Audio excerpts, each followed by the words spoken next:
Bismillahirrahmanirrahim. Assalamualaikum warahmatullahi wabarakatuh. Para mahasiswa yang saya cintai dan saya banggakan, alhamdulillah pada hari ini malam ini kita bisa berjumpa kembali dalam satu tayangan melanjutkan perkuliahan kita selama satu semester ini.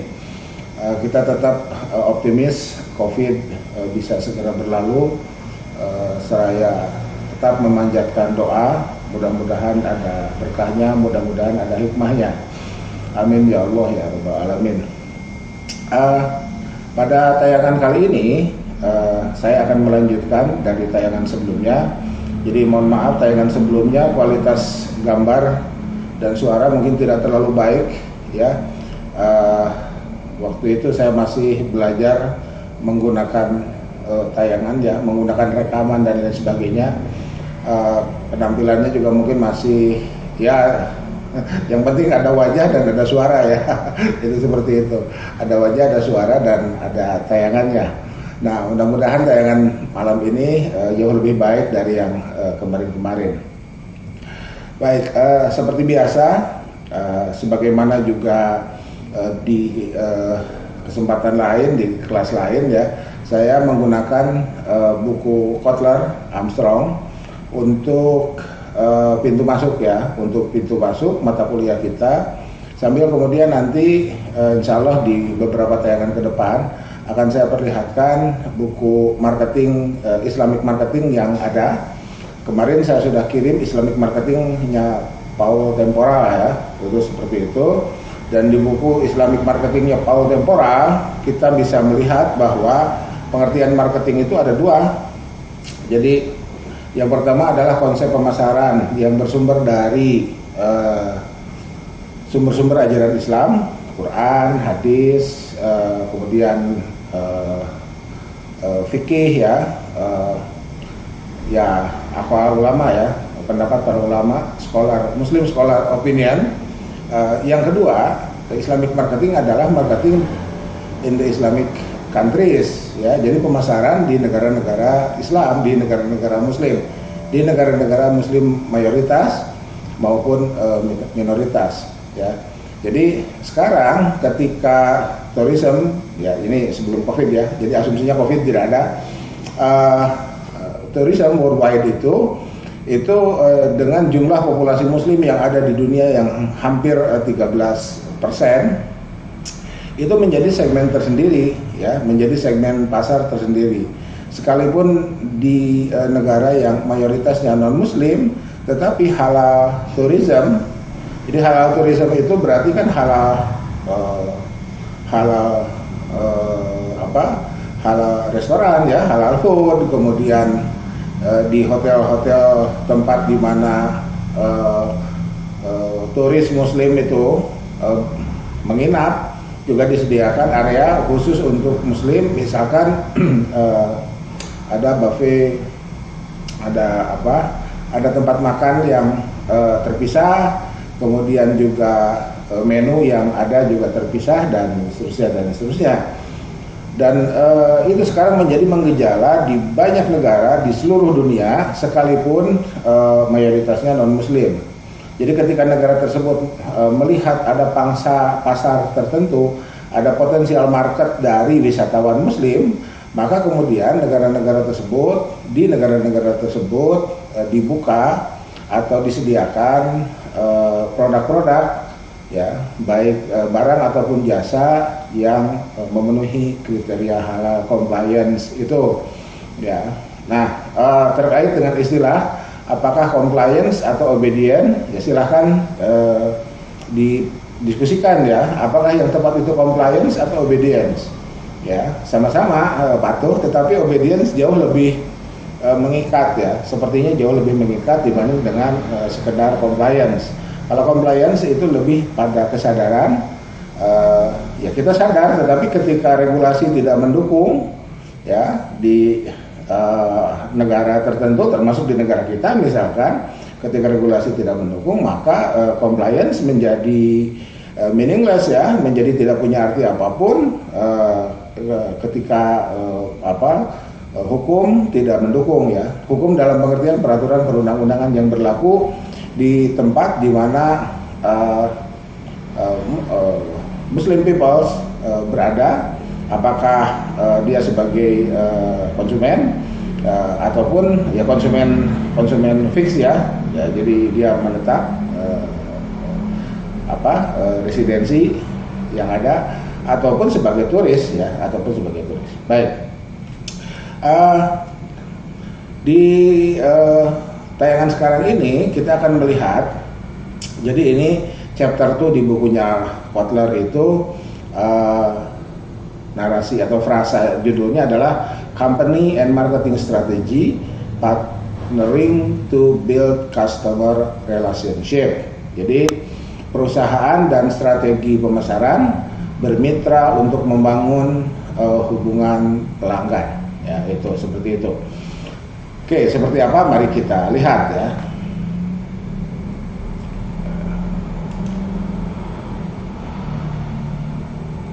Oke. Nah, di slide berikutnya kita menemukan atau tersaji topik outline.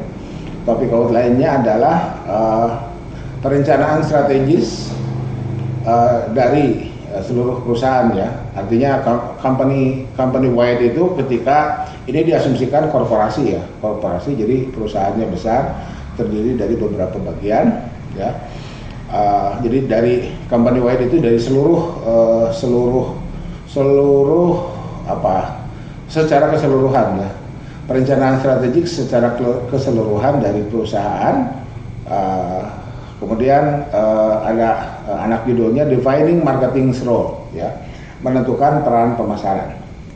Berikutnya Designing the Business Portfolio, merancang portofolio bisnis. Kemudian Planning Marketing, Partnering to Build Customer Relationship ya, perencanaan pemasaran bermitra untuk membangun hubungan pelanggan. Kemudian marketing strategi and the marketing mix. Kemudian di sini ada strategi pemasaran dan bauran pemasaran. Kemudian managing the marketing effort, mengelola upaya pemasaran. Kemudian measuring and managing return on marketing investment, mengukur dan mengelola return atas investasi pemasaran. Jadi di sini ada ROI, ya ROI-nya marketing ya, ROI ya ROI marketing. Oke, paling tidak malam ini kita akan membuka pintu perbincangan untuk poin-poin seperti ini. Baik.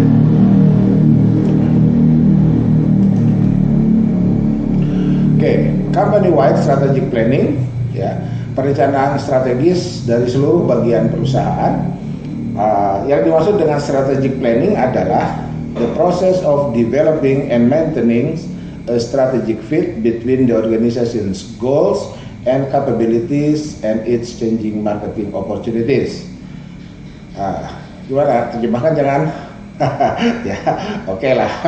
Ya, jadi perencanaan strategis adalah proses mengembangkan dan memelihara kesesuaian strategis antara tujuan dan kapabilitas organisasi serta peluang pemasaran yang selalu berubah. Jadi saya menambahkan kata-kata selalu ya. Ya, always. Di sini nggak ada always. Oke, kenapa? Karena buku ini diterbitkan tahun 2014 ya. Di sininya copyrightnya 2012, bukunya 2014, sementara sekarang 2020, jadi 6 tahun yang lalu. Kenapa saya masih menggunakannya? Ya, ketika saya lihat di edisi tahun 2020 belum banyak yang berubah kecuali untuk digital marketing ya. Jadi nanti kita lihat di 2020 di buku Kotler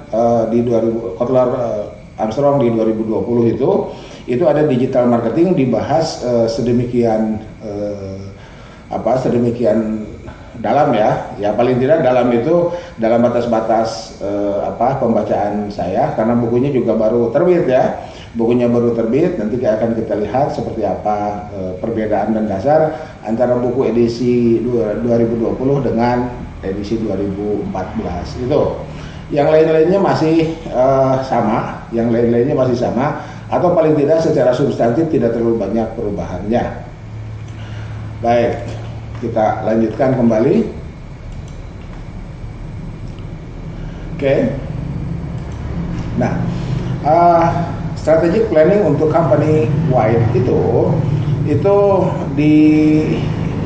berdasarkan buku Kotler ini ya, diawali dari langkah-langkah perencanaan strategis itu. Jadi yang pertama adalah defining the company mission. Jadi ingat slide pertemuan yang lalu ya, kemarin ya. Ya, saya katakan kemarin aja, meskipun baru tadi kirimnya enggak. Ada yang kemarin itu ya. Jadi yang tadi juga sama ya, jadi ada slide yang muncul dan di sini juga masih muncul. Jadi defining the company mission, menentukan misi perusahaan itu apa sih, ya. Kemudian setting company objectives and goals, ya. Kemudian designing the business portfolio, baru kemudian bisnis Nah ini yang merahnya itu, jadi ini anggap saja prasyarat ya. Planning, marketing, and other functional strategies.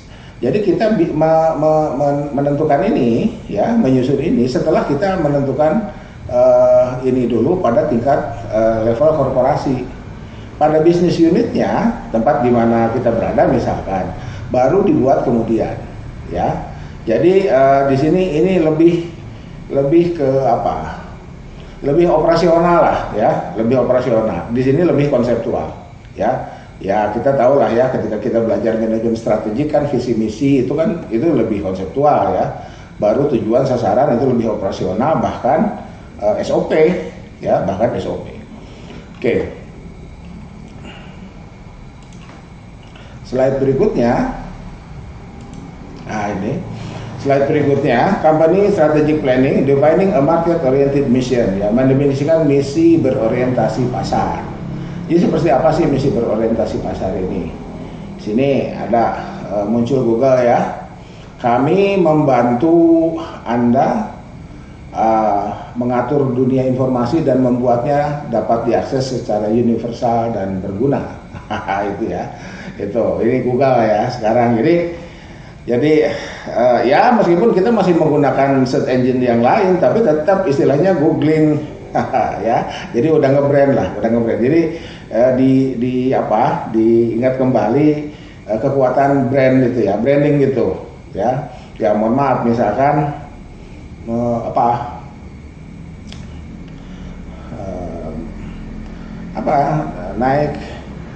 naik Honda itu ya, itu brand itu. Kan tidak harus selalu Honda. Dulu zaman saya kecil itu naik Oplet itu kan merek sebetulnya gitu ya. Itu seperti itu ya. Ya mungkin angkatan Anda nggak ada yang pernah naik Oplet lah ya. Oplet itu yang ada di Sidul itu Oplet itu kan merek gitu, Oplet. Baik, oke. Jadi yang pertama adalah pernyataan statement the mission ya, is the organization's purpose. Itu tujuan organisasi. Ya, apa yang ini dicapai di lingkungan yang lebih luas. Ya, what it wants to accomplish in the larger environment. Itu misi. Siapa yang suka memperhatikan produk kosmetik ya? Itu produk kosmetik ada yang statementnya membuat Anda sehat. Itu ya. Ya cantik tidak sehat buat apa? Itu ya. Kemudian market oriented mission statement defines the business in terms of satisfying basic customer needs. Pernyataan misi ini berorientasi pasar, ya, yang berorientasi pasar itu mendefinisikan bisnis dalam hal pemenuhan kebutuhan dasar pelanggan. Jadi ini dulu lah ya. Jadi kembali ke PIE, ya, needs itu. Jadi ini belum ke wants ya. Kemarin kan kita sudah bicara needs, kemudian turun want, ya. Nah sekarang kembali ke needs dulu di sini. Nah di sini Google itu kan semua orang butuh informasi, ya itu ya. Gimana caranya agar semua orang bisa mengakses informasi tersebut? Nah, itu ya, ini contohnya Google. Oke. Berikutnya. Oke. Nah, kita bisa melihat, nah itu tadi ya, bisnis objektif di sini, ya, tujuan bisnis dengan tujuan pemasaran. Itu di bisnis objektif kita bisa lihat build profitable customer relationship ya. Jadi membangun hubungan pelanggan. Nah, membangun hubungan pelanggan. Nah, kalau kita lihat di marketing objektifnya, increase market share. Increase market share itu sudah lebih sudah lebih operasional. Ya, market share itu kan persentase, ada angka. Di sini kalau di sini mungkin ya di sini juga bisa diangkakan, tetapi lebih lebih menjadi wilayah marketing objektif untuk mengangkakannya. Kemudian invest in research. Ini ya, di sini angka ya, di sini ada angka invest in research. Tetapi riset itu menghasilkan apa? Menghasilkan laporan penelitian. Nanti dari laporan penelitiannya dapat ini create local partnership. Ya, ini enggak berarti ini ke sini enggak ya. Jadi dari sini bisa ke increase market share, bisa create local partnership. Jadi setelah ada build profitable customer relationship, bisa lahir increase market share, bisa lahir create local partnership, dan bisa increase promotion. Antara poin di sini juga ini bisa saling tergantung. Jadi nanti kita bisa membangun konsep-konsep atau hubungan antar konsep yang kemudian saudara bisa mulai bisa mulai menyusunnya. Bagi yang belum punya bahan buat menulis tesis, bisa mulai menyusunnya dalam satu proposal. Ya, sambil melihat-lihat artikel jurnalnya, ya, apakah promosian itu berpengaruh kepada partnership dan market share, misalkan, kan bisa begitu. Ya, nah, kemudian di sini ada improve profits ya, improve profits. Nah ini jadi ini sudah muncul angka di sini ya. Jadi semakin ke bawah ini muncul angka. Nah, improve profit. Nah, lagi-lagi kita bisa hubungkan apakah improve profit ini karena increase market share atau karena ada local partnership atau karena increase promotion. Jadi antara bisnis objektif dengan marketing objektif ini kita bisa bangun hubungan antar konsepnya, dan dari hubungan antar konsep itu kita bisa menyusun proposal bagi yang belum memiliki bahan untuk menuliskan tesisnya. Oke, berikutnya.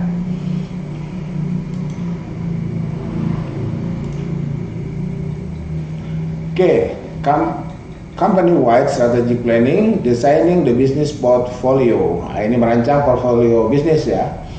Portfolio bisnis itu adalah kumpulan bisnis ya dan produk yang membentuk perusahaan. Itu tadi ya. Jadi portfolio itu, jadi kalau misalkan kita ada dalam satu korporasi, dari korporasi itu diproduksi ada ragam produk ya, ada ragam produk. Nah, itu portfolio itu di situ. Kemudian yang dimaksud dengan portfolio analysis is a major activity in strategic planning whereby management evaluates the product and businesses that make up the company. Nah, ini. Jadi dari semua yang ada itu dianalisis ya, sehingga di sini dikatakan portfolio analysis itu adalah aktivitas utama dalam perencanaan strategis di mana manajemen mengevaluasi produk dan bisnis mana yang dapat make up the company ya, menaikkan kinerja perusahaan. Oke, itu yang dimaksud dengan portfolio analysis. Berikutnya,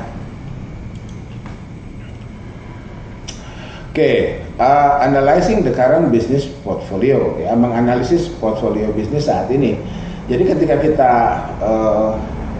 berada sekarang di kekinian dan di kedisinian, gimana itu istilahnya itu ya? Nah ini strategic business unit can be company division. Nah, bisa di situ, bisa di product line within a division, bisa justru bahkan dalam single product or brand. Nah itu, jadi strateginya bisa di situ. Bisa di divisi perusahaan, bisa di lini produk dalam sebuah divisi, bisa justru dalam satu produk atau merek ya. Itu seperti itu.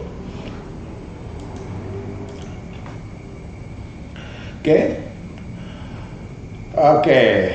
Nah, menganalisisnya adalah seperti ini, ya. Identify key businesses, strategic business unit or SBU ya, SBU that makes up the company. Kemudian decide how much support each SBU deserve.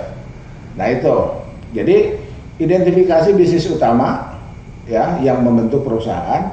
Jadi mungkin dari sekian divisi itu mana yang paling menguntungkan. Nah, kemudian tentukan seberapa banyak dukungan untuk setiap SBU itu, ya, untuk setiap SBU itu.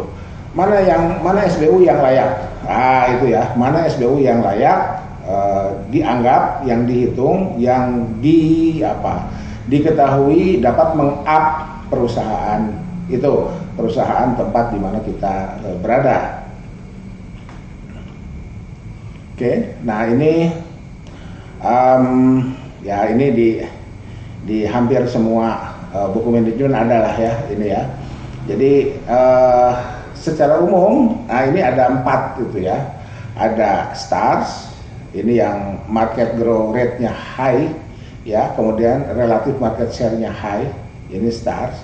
Kalau ada yang low, ya ini cash cow ya. Ini cash cow, kemudian ini ada question mark, ya. Market growth rate-nya high, tetapi relative market share-nya low. Nah, ini dipertanyakan, ada yang low. Nah, ini tipologinya seperti ini. Jadi sebetulnya, saudara, jadi nanti di akhir sebetulnya ingin saya sampaikan, tapi mumpung sebelum saya lupa ya, bagi siapapun yang paling tidak agak linear lah ya itunya ilmunya, bagi semua sarjana ekonomi apakah syariah atau non syariah ini kan sebetulnya sudah kita dapat, sehingga sebetulnya di pasca sarjana itu kita tinggal menuangkannya dalam bentuk tulisan kita, makalah, artikel jurnal dan lain sebagainya ya artikel koran, artikel majalah dan lain sebagainya, kita kirim ke penerbitan yang ada, ya silakan dilakukan ya. Nah, karena pasca kita mensyaratkan sebelum munakosah nanti saudara harus terbit di jurnal, maka berlatihlah menulis jurnal bagi yang belum punya, ya.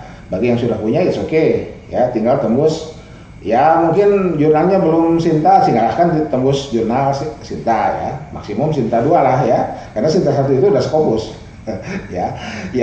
Bagi yang sudah Sinta 2, tembuslah Scopus,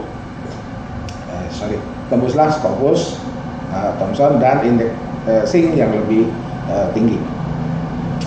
Kita nggak melihat Scopus Thomsonnya, bukan lah ya. Yang kita lihat itu adalah tradisi akademiknya. Jadi tradisi akademik itu saudara, kita punya tulisan, dikirim, dibaca oleh orang lain sebelum publikasi ya. Di situ tradisi akademiknya itu.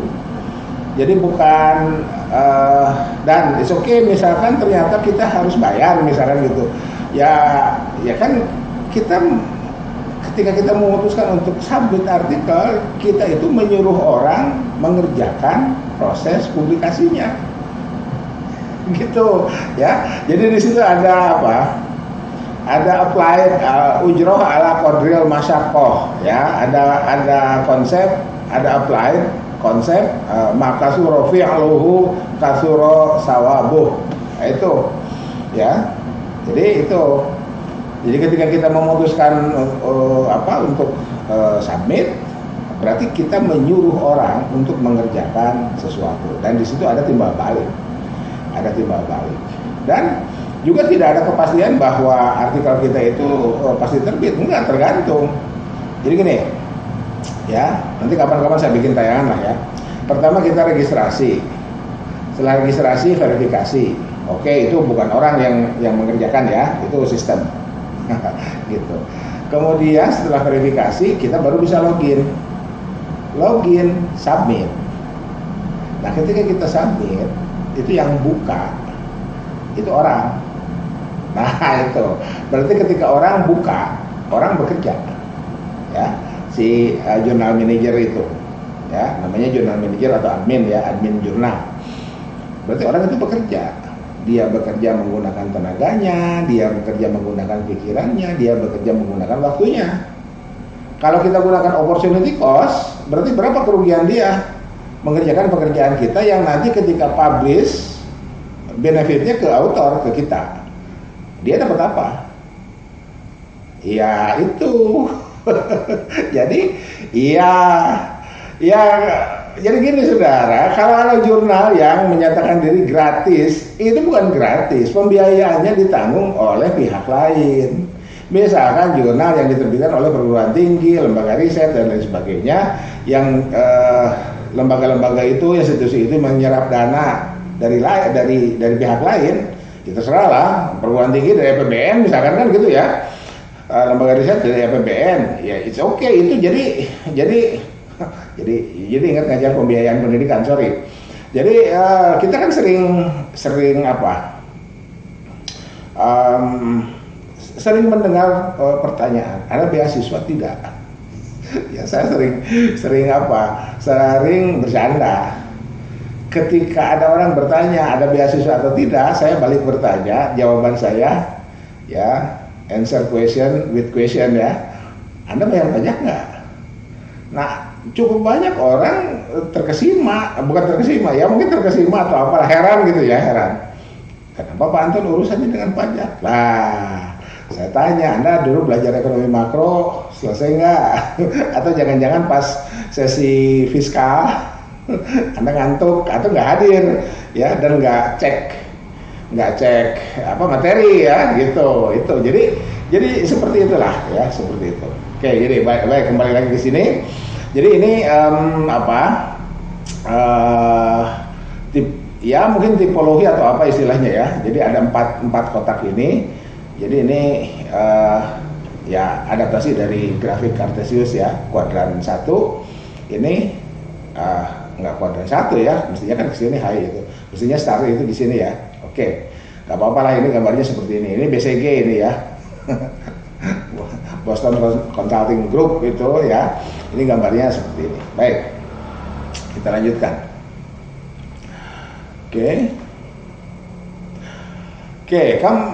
Problem with matrix approaches. Nah ini ya, jadi ada masalah dengan pendekatan matrik yang tadi itu.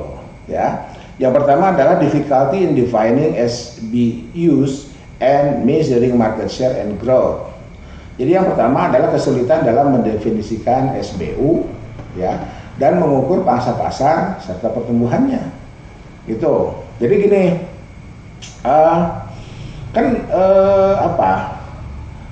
kalau lah captive market itu relatif gampang. Tapi apakah semua company, semua korporasi memiliki captive market? Enggak juga. Ya, ingat ya. Jadi marketing, ya ekonomi itu ilmu sosial, ya. Pendekatannya saintifik, is okay, tapi fakta di lapangannya ilmu sosial. Itu, ya. Jadi ya sering jadi gini di buku-buku, apalagi kalau kita kembali ke PIE ya. Jadi kalau kita memiliki kurva perencanaan itu tidak pernah ada aktualisasinya, operasionalisasinya sesuai dengan kurva perencanaan tersebut. Nggak pernah ada. Paling bersinggungan hanya dalam satu titik, dan itu kebetulan aja. Tuh. Yang kedua, yaitu buang-buang waktu, ya. Jadi pakai matrik itu, ya artinya bukan buang-buang waktu, memakan waktu cukup lama lah. Yang hasilnya sendiri kan belum pasti. Yang ketiga mungkin mahal, karena kita gunakan orang lain ataupun kita gunakan tenaga sumber daya yang ada di kita, dan ya memakan waktu ya. Dari time consuming ini muncul expensive-nya. Ya, kemudian fokus on current business, not future planning. Jadi gini, fokus pada bisnis saat ini, bukan perencanaan masa depan. Jadi gini, ya ini mohon maaf saya gunakan ilustrasi makro ya. apakah GDP itu mencerminkan kesejahteraan? Itu ya, itu. Ya ketika kita lihat hari ini jepret ya, masuk ke BPS kita lihat GDP Indonesia, bagus. Bagus loh, GDP Indonesia itu bagus. Mau growth-nya berapa, di setting growth-nya berapa, GDP Indonesia itu bagus. Boleh dilihat. Nah, ya, ini mungkin nggak terlalu tepat, tetapi bukan ada logika, ada substansi penjelasan yang bisa kita gunakan ketika urusannya dengan future planning itu. Ya, kenapa? Karena ada variabel lain atau ada konsep lain, misalkan inequality, Gini rasio. Itu ya, itu. Jadi kan Gini rasio menjadi faktor koreksi bagi GDP. Gitu ya. Jadi bahwa hari ini, jadi gini, siapa yang suka? Ya mungkin saudara banyak yang belum perlu cek darah ya. Ya, orang-orang seusia saya itu biasa cek darah ya. Cek darah sesaat. Cek darah sesaat itu kan, ya kita hanya tahu bahwa misalkan, mohon maaf ya, gula darah kita sekian, udah selesai. Nggak tahu sebelumnya gimana, ya. Ya kalau data statistik masih penting lah, kita dapat data sebelumnya. Tapi karena di sininya not future planning, kan mestinya kita bisa membuat forecasting untuk masa depan. Itu ya. Oke, jadi apa istilahnya? Ya seperti itulah yang kita hadapi dalam keseharian kita. Oke. Berikutnya adalah developing strategies for growth and downsizing. Ya, ini mengembangkan strategi untuk pertumbuhan atau perampingan. Ini ya. Di sini ada product or market expansion. Grid is a tool for identifying company growth opportunities through market penetration, market development, product development, or diversification. Nah ini ya, jadi ada semacam jaringan ekspansi produk ya, atau jaringan ekspansi pasar. Ini konsepnya adalah sebuah konsep untuk mengidentifikasi peluang pertumbuhan perusahaan melalui penetrasi pasar, pengembangan pasar, pengembangan produk, atau diversifikasi produk. Itu ya, diversifikasi produk. Oke.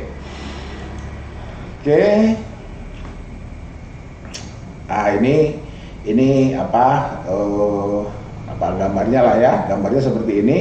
Bisa market penetration, bisa market development, bisa product development, atau product diversification. Seperti itu.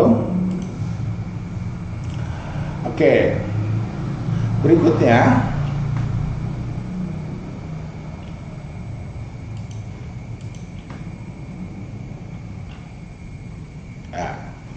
company-wide strategic planning,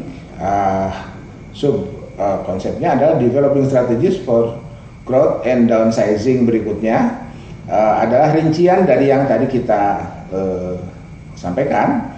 Yang pertama adalah market penetration, penetrasi pasar. Is a growth strategy increasing sales to current market segments without changing the product. Ini. Jadi kalau market penetrasi atau penetrasi pasar, ini konsep ya, jangan kemana-mana mikirnya. Oke, adalah strategi, enggak Pak Anton aja yang mikir kemana-mana. Ya, adalah strategi pertumbuhan untuk meningkatkan penjualan ke segmen pasar saat ini tanpa mengubah produk. Itu ya. Jadi sales, ya, increasing sales. Oke, yang kedua adalah market development. Is a growth strategy that identifies and develops new market segment for current products.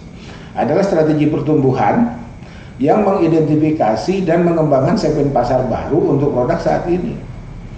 Jadi kita punya produk, punya segmen pasar sekarang, ya. Jadi kalau penetrasi pasar, tingkatkanlah sales, itu strateginya. Tapi kalau development, market development, kalau yang tadi penetrasi ya, kalau sekarang development, ini new market segment for current products. Produknya ada, udah jadi, yang ada di sini nih, ya. Tapi segmennya cari segmen baru. Nah, itu ya.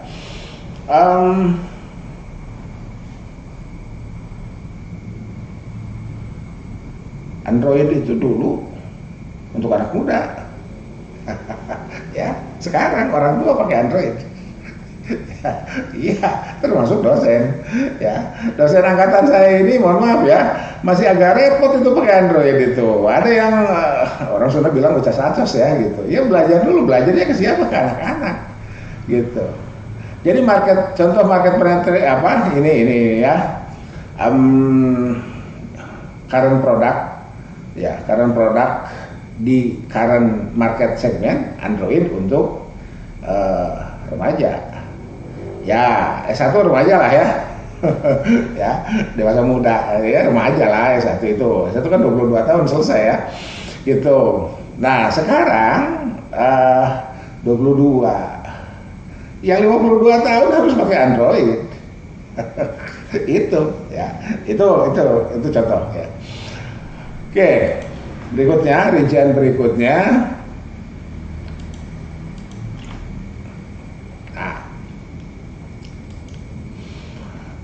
Product development is a growth strategy that offers new or modified products to existing market segment. Nah, itu contohnya yang kemarin.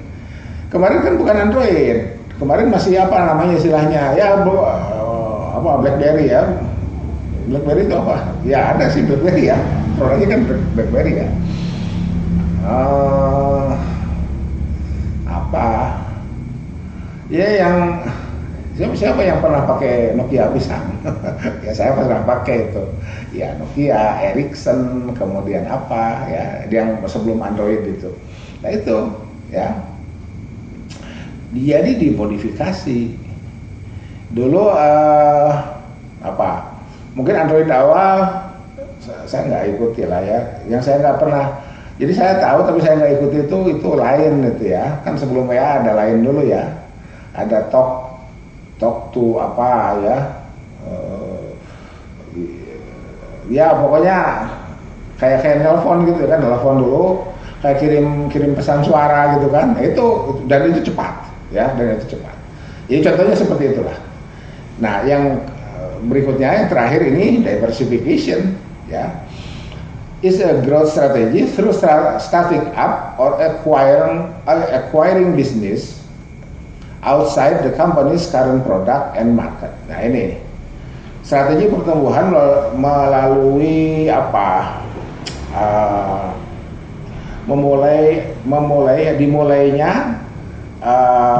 Dimulainya atau diraihnya bisnis baru lah ya di luar produk dan pasar perusahaan saat ini. Misalkan dulu kita punya penerbitan buku cetak. Nah itu ya, buku cetak, sekarang bukunya online.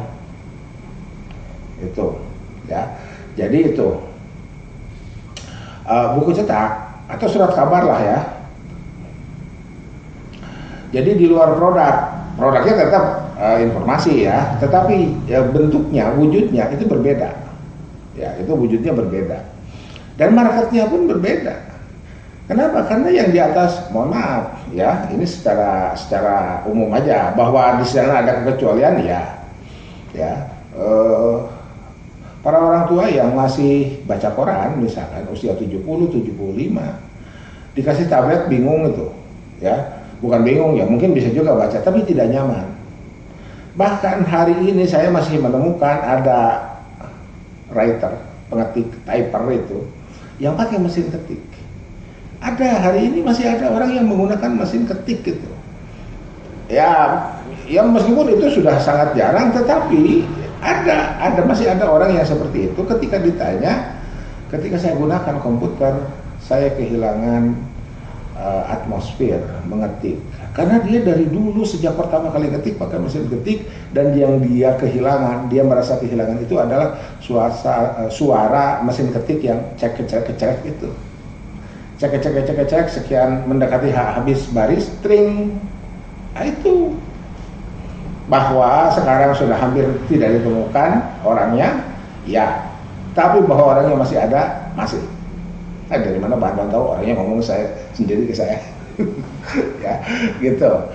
Nah, ya inilah bentuk diversifikasi itu ya, bentuk diversifikasi sekarang kan menjadi itu. Apalagi nanti mungkin VR, virtual reality, ya, udah nggak ada fisik. Ini kan masih ada fisik nih, ini masih ada fisik ya. Ini ada layar. Nah sekarang CPU-nya udah nggak ada, CPU-nya kan udah masuk di sini ya, tinggal ada keyboard. Nanti keyboardnya virtual gini aja, gitu ya. Itu kan seperti itu. Nah itu salah satu bentuk diversifikasi ya. Oke.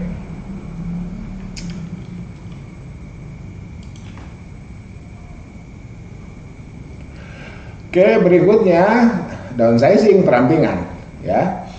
Is the reduction of the business portfolio by eliminating products or business units ya that are not profitable or that no longer fit the company's overall strategy. Nah, ini jadi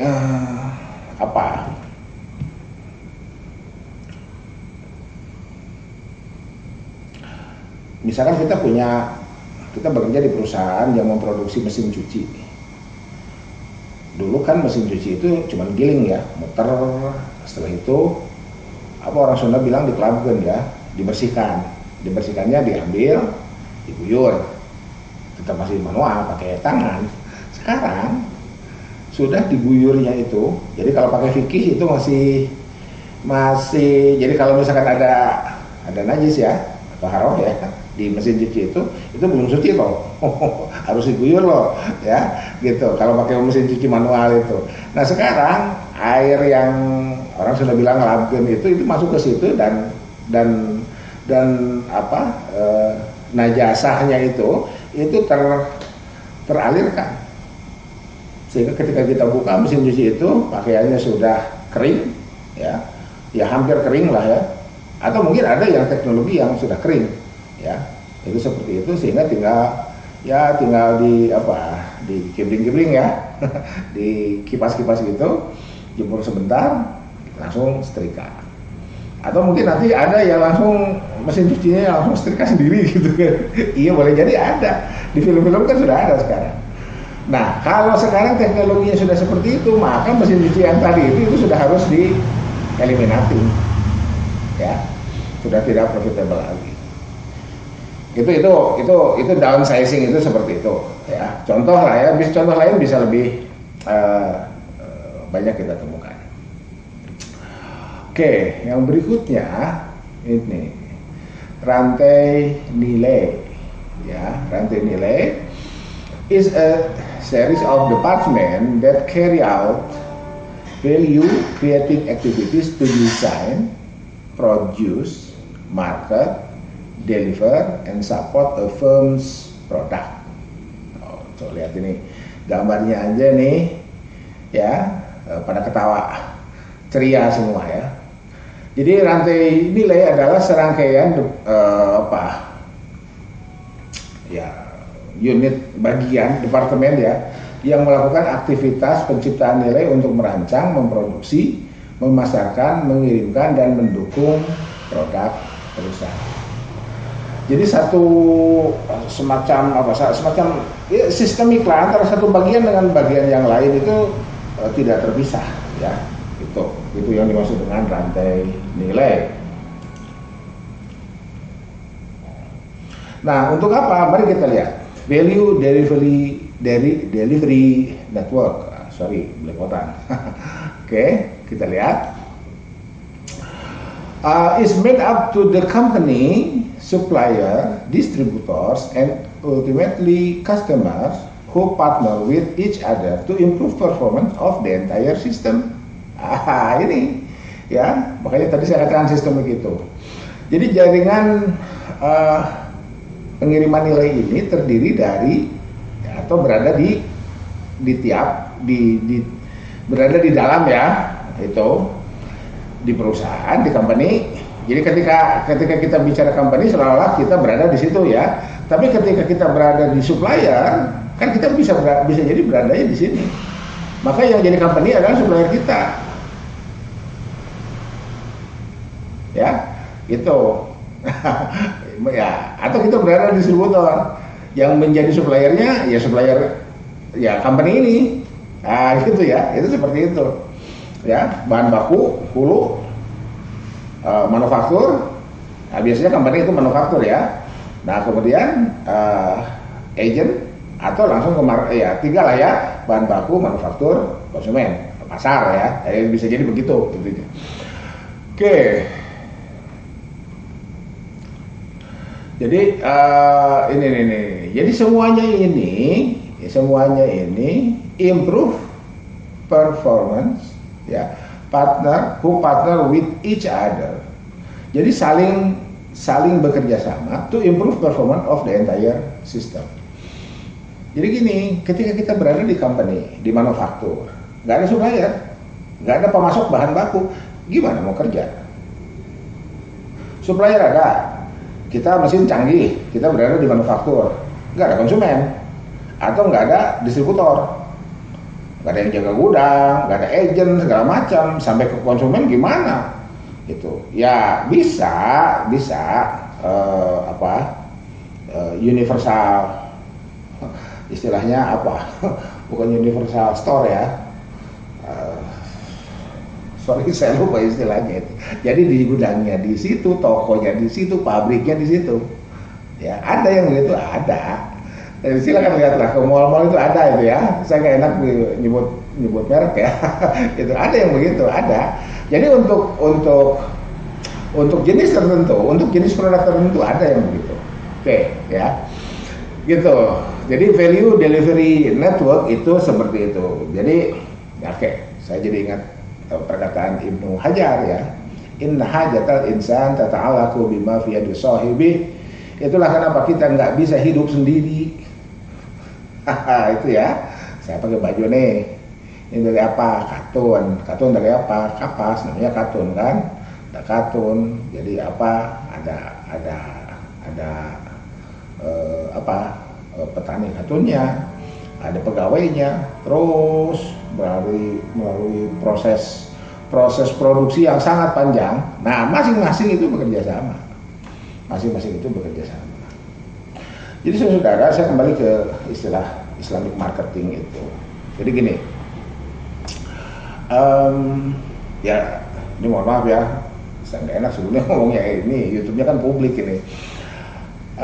Kita bisa diskusikan lebih jauh tentang konsep Islamik itu atau syariah itu. Apa sih yang membedakannya? Apa sih yang membedakannya? Yang tadi kita bicarakan itu kan di mana? Apakah ada pelanggaran syariah? Enggak ada. Itu semuanya kan sesuai syariah itu, ya. Apalagi sudah sampai ke sini, partnership each other, iya nggak? Itu ya. Oke, Pak, Islamic marketing harus jujur. Emang yang konvensional nggak bilang nggak apa, boleh tidak jujur? Enggak juga. Ya, itu. Jadi ya, oke. Riba bunga ya, oke lah, riba bunga ya. Silakan lihat bukunya Huduri ya, silakan lihat bukunya Huduri ya. Jadi yang eksplisit yang membedakannya ketika bunga ekuivalen riba. Itu Pak emang ada bunga yang tidak ekuivalen riba, seperti yang dinyatakan oleh Huduri tadi. Silakan buka YouTube saya, dengarkan pengukuhan GB saya, di situ saya jelaskan ya itu. Jadi based on definisi ya, based on definisi. Bahkan ada yang tidak disebut riba, itu sebetulnya riba. Itu diungkapkan oleh Ibnu Katsir loh ya, itu diungkapkan oleh Ibnu Katsir. Ibnu Katsir itu hidup abad ke-8 Hijriah ya, sekarang abad ke-15 Hijriah. Bayangkan tuh 7 abad yang lalu.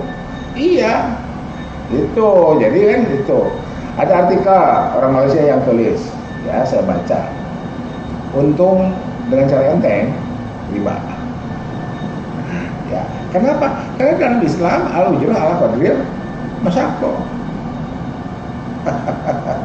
Ya, kan untung ini kan itu kan peribahasa orang Sunda ya, untuk enteng itu, dan itu tidak tidak terlalu bagus. Bahwa kita punya prinsip yasiru wala tu'asiru, iya, tapi itu proporsional, kontekstual.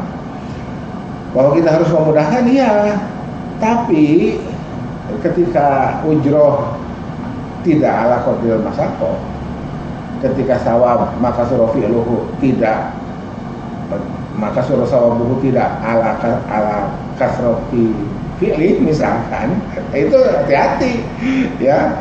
Itu ada penulis peneliti di Malaysia menghukuminya dengan atau identikannya dengan riba. Oke, jadi kita lanjut dulu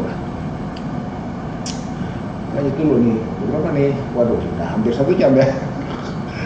Tuh. Baik.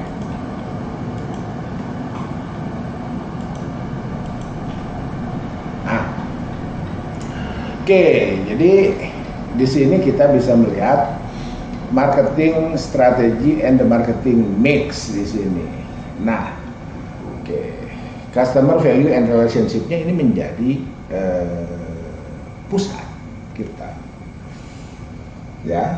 Jadi ini menjadi pusat kita, customer value and relationship. Ingat, lihat jadi fokus kita itu adalah konsumen. Ketika kita belajar marketing, kita diposisikan sebagai firm, sebagai corporate, sebagai marketer. Fokusnya adalah konsumen. Ya. Nah, apa yang harus diterima oleh konsumen? Value. Apa yang harus dibangun? Relationship. Ya, itu. Oke, lingkaran terdekat dengan ini, how to get-nya, ini. Ya. Ada segmentasi, ada targeting, ada positioning, ada differentiation. Silakan baca bukunya Pak Renal Kasali ya, segmentasi, targeting, positioning. Nah, bukunya Pak Renal Kasali itu baru 3 tuh, belum ada diferensiasinya. Ya, sebetulnya ada diferensiasi tapi tidak dijadikan judul buku di bukunya Pak Renal Kasali itu. Oke. Nah, kemudian marketing mix-nya di sini, produk, price, place, promotion. Ini ya. Jadi marketing mix yang 4P itu, saudara, kalau saudara baca buku marketing dari mana-mana, itu bisa macam-macam. Ada yang awalnya memang 12P ya, dan itu diadaptasi dari dapur. Mixer itu ya, nge-mix bumbu ya itu. Nah, Kotler berkomentar di bukunya yang lain. Di bukunya yang ini saya belum lihat, ya belum menemukan, bukan belum lihat. Mungkin ada ya, cuman karena itu Yerusalem jadi nggak saya baca kata per kata ya. Berapapun P di marketing mix itu kembali ke 4, ke produk, ke price, ke place, dan promotion. Kalaupun ada bahkan sampai 70P, itu mesti bermuara di 4 ini. Sehingga nanti ada product mix, ada price mix, ada promotion mix, ada place mix itu. Nah, itu ya. Jadi seperti itu. Oke. Lebih jauh. Jari-jarinya membesar ini. Ini ada marketing analysis. Ya. Nah, apa yang dianalisis dari sini atau ke sini dulu deh.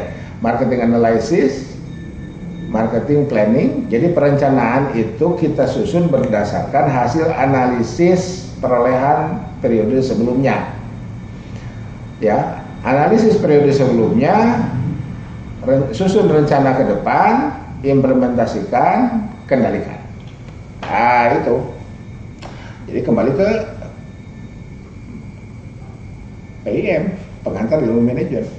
POAC, planning, organizing, actuating, controlling. Planning, organizing, actuating, diimplementasi lah ya. Controlling. Hasilnya evaluasi. evaluasi, analisis untuk membentuk perencanaan baru. Itu.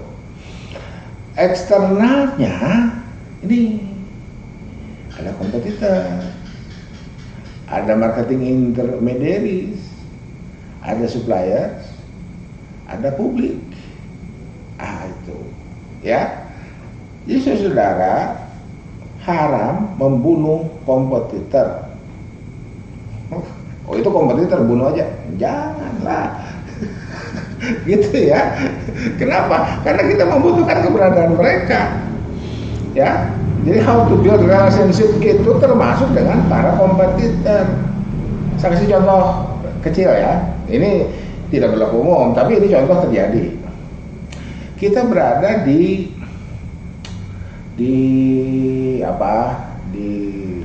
pasar kompetisi murni lah ya, produksi ya barang normal ya, produksi lancar, asumsinya begitu aja. Ini kan fermentasi ya, tiba-tiba bahan baku habis. Supplier kita kena masalah misalkan, ini contoh aja, dan ini sering terjadi. Apa yang dilakukan? Telepon kompetitor. Lu punya pro material enggak? Gue habis nih. Itu begitu ya. Nah kalau kita berada di kompetitor, kita wajib ngasih, jangan nggak ada biarin aja biar dia mati-mati, enggak juga. Suatu saat nanti kondisi itu berada di kita ketika kita jadi kompetitor ya. Ya itu begitu. Oke, jadi ini ya marketing strategi and marketing mix itu gambaran seperti ini. Jadi saudara, belajar marketing itu ya paling tidak buat saya ya itu menyenangkan.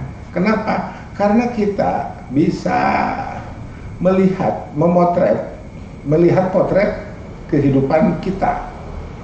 Ya, bahkan boleh jadi kita mentertawakan diri sendiri setelah kita belajar marketing ini. Oh iya, ketahuan mohon maaf, ketahuan begonya kita ini. Itu ya. Oke.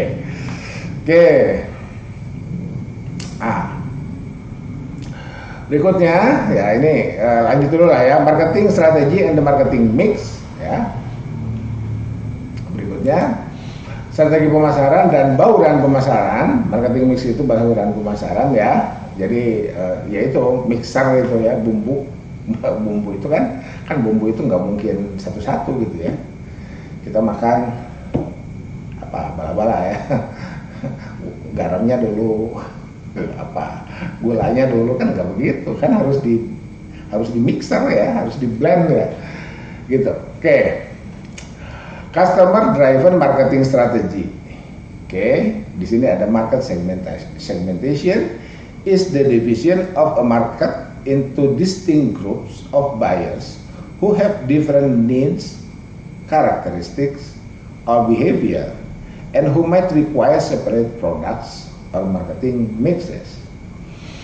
Oke, jadi segmentasi pasar adalah pembagian pasar menjadi beberapa kelompok pembeli yang berbeda dengan kebutuhan yang berbeda, karakteristik yang berbeda, perilaku yang berbeda, yang mungkin memerlukan produk atau bauran pemasaran yang terpisah.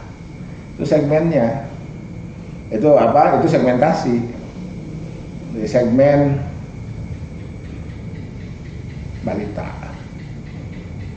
Sekarang ada lagi dipersempit, batita.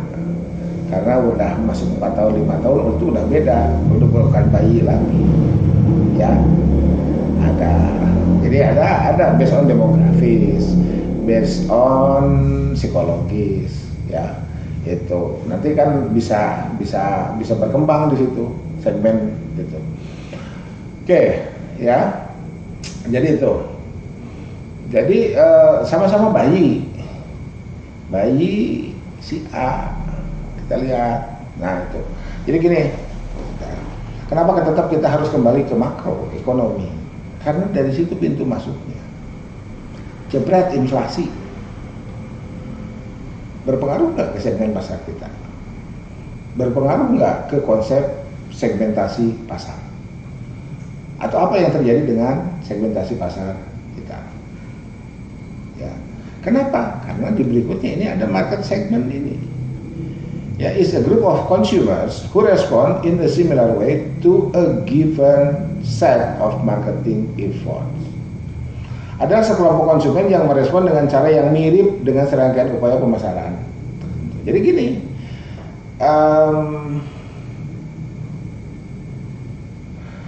segmen A, misalkan dari level of income, gitu ya, dari level of income. Ketika kita membagi 3, low, middle, upper, itu responnya beda. Ya, kita pernah mengalami ras itu tahun 9, bukan ras ya, iya ras ya, ras, bulk buying. Kita pernah mengalami bulk buying. Anda sudah lahir atau belum? Ada yang belum lahir kali ya? Ya ada yang belum lahir lah, ada yang mungkin baru lahir gitu ya. Kita pernah mengalami bulk buying. Orang ramai-ramai masuk ke mall, borong semua, padahal nggak ada apa-apa. Panik ya, panik buying gitu. Nah itu ya, itu mungkin middle sama up, ya, sama upper income. Tapi kalau yang low itu beda. Itu contohnya. Oke.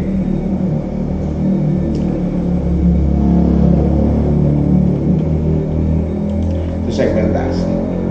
Berikutnya, targeting. Oke,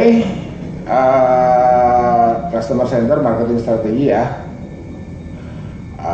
Lanjutannya, is the process of evaluating each market segment. Nah ini. Jadi kalau kita dari tiga level tadi, ya, attractiveness and selecting one or more segment to enter adalah proses mengevaluasi daya tarik setiap segmen pasar dan memilih satu atau lebih segmen untuk dimasuki. Ada segmen berdasarkan musim. Apa? Musim lebaran, musim mudik. Lagi-lagi ini asumsinya corona nggak ada ya, covid nggak ada. Itu, gitu ya. Itu musim mudik, musim ziarah kubur, musim liburan. Itu kan ada berdasarkan musim segmen itu. Ya, bahkan ada berdasarkan cuaca. Kapan? Dulu diabadikan oleh surat Quraisy itu, li ilafi Quraisyin, ya. Auzubillahi minasyaitonirrajim. Ini. Jadi makanya saudara-saudara, belajar marketing itu belajar kehidupan, ya. Li ilafi Quraisyin ilafihim rihlatas syita'i was-shaif. Rihlatas syita itu segmen Yaman, geografis ya, geografis, demografis, klimatologis. Itu ya. Jadi ada segmen itu, geografis, demografis, klimatologis. Ya. Musim dingin ke Yaman, musim panas ke Syam. Rihlatas syita'i wa rihlatas shaif. Rihlatas syita'i wa shaif. Saya bukan nama ayat loh. Itu takdiruhu pakai waw aja itu. Ya, atau nama ayat ada rihlatas syita'i wa rihlatas shaif. Enggak, ini kan tafsir ya. Gitu. Oke, jadi itu ya. Jadi itulah segmen itu, ya. Itulah segmen, ya. Itulah target. Market targeting is the process of evaluating each segment market attractiveness and selecting one or more segments to enter. Gitu. Musim panas ke Syam. Syam itu utara Mekah. Jadi agak-agak lebih dekat ke subtropis. Enggak juga, ya. Tapi mungkin subtropis agak selatan ya. Agak selatan. Jadi khatulistiwanya ke utara, dari khatulistiwa ke utara, tapi agak ke selatan, tidak sampai ke Eropa ya, tidak sampai ke Rusia. Karena Syam itu dari Syam masih ke Rusianya, di situ ada Turki. Nah kalau Turki kan sudah ya meskipun sekarang Saudi ada salju ya. Itu. Jadi lihat di peta ya, lihat YouTube saya, ulumul hadis. Iya, ulumul hadis. Ya, karena Shahrazuri itu orang Armenia itu, ya Ibnu Salah itu Armenia itu, Turki, Armenia ya itu kena musim salju. Oke.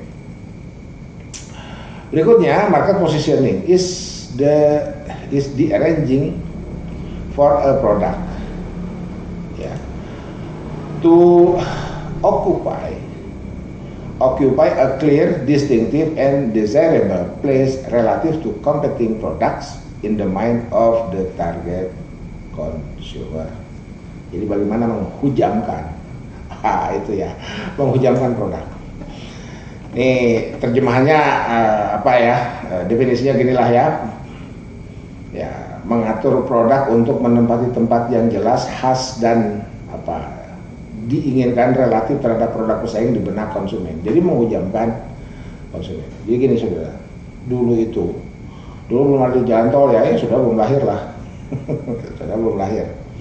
Bandung Jakarta itu di puncak itu pernah ada lambang logo Suzuki.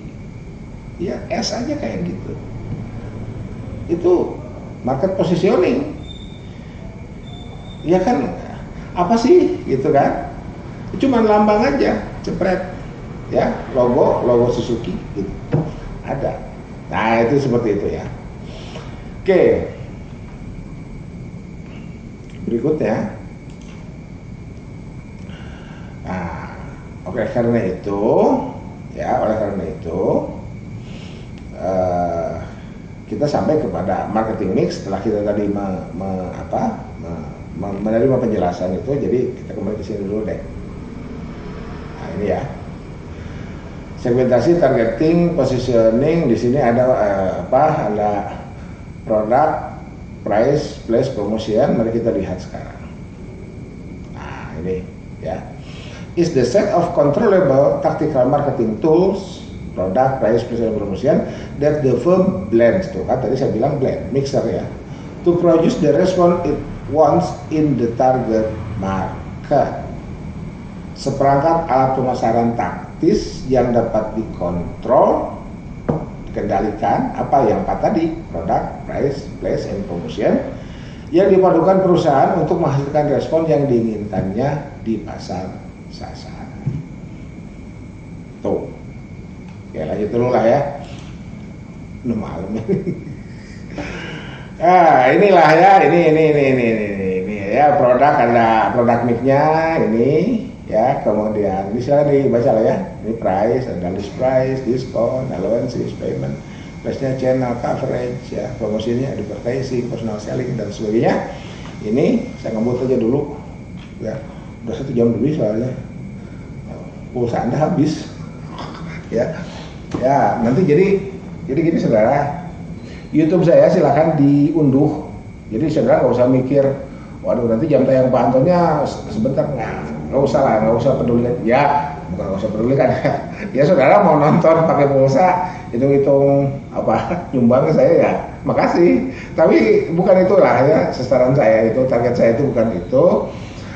Ya kalau di WiFi area ya free WiFi area itu silakan.